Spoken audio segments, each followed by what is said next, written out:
दोस्तों कहते हैं ना कि पवन सिंह आए और सावन लाए।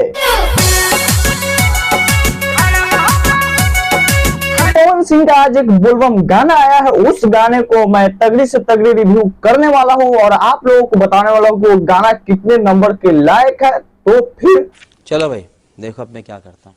पवन सिंह जहां भी देखो पवन सिंह का ही बोलबाला है, क्योंकि पवन भैया का हर एक गानवा अच्छा खासा व्यू जो तेल दे रहा है। क्या बात कर रहे हैं? तो देखिए ना, एक बार इस गाने के कंसेप्ट को समझने का प्रयास करें तो इसमें मतलब कि पवन सिंह का जो हीरोइन है वो कहती है कि मतलब कि अपने बॉयफ्रेंड का दुल्हा बनाने की बात भोले बाबा से गुजारिश करती है कि भोले बाबा मजनुए के हमारे दुल्हा बना दी। अच्छा, गाने की सिनेमेटिक ग्राफिक के बारे में बात करें दोस्तों, तो गाने का सिनेमेटिक ग्राफिक क्या ही मतलब कि डिजाइनिंग किया गया है, जो कि पवन सिंह मतलब कि कुर्ता में नजर आते हैं तो क्या ही लगते हैं नेक्स्ट लेवल का।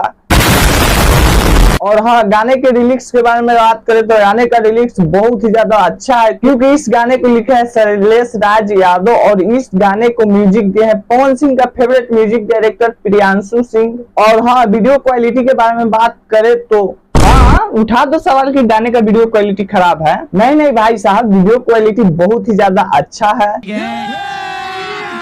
अभी मजा आएगा ना भिड़ो। और गाने के ऑडियो क्वालिटी के बारे में बात करें तो इस गाने का ऑडियो क्वालिटी उतना ज्यादा अच्छा नहीं है, क्योंकि पवन सिंह खुद बोले है कि मैं अभी फिल्म का शूटिंग कर रहा हूँ, थोड़ा सा फाइट सीन का शूटिंग हो रहा है तो गला थोड़ा सा बैठ गया है, इसीलिए थोड़ा सा ऑडियो क्वालिटी अच्छा नहीं है। इसकी माँ का भोला चेहरा। सब कुछ देखने के बाद A to Z अब आता है इस गाने के नंबर देने के बाद। तो देवियों और सज्जनों, आप लोगों के सामने स्पेस है इस गाने का नंबर 10 में 8। बाप रे बाप, आप लोग क्या कर रहे हैं? पवन सिंह के गाने को 10 में 8 नंबर मिल गया। के साथ आज की मजदूरी यही खत्म करते हैं। अगर तुम्हें वीडियो पसंद आई तो लाइक मारो यार। मुझे नहीं पता, मुझे 2 मिलियन लाइक्स चाहिए, कैसे ना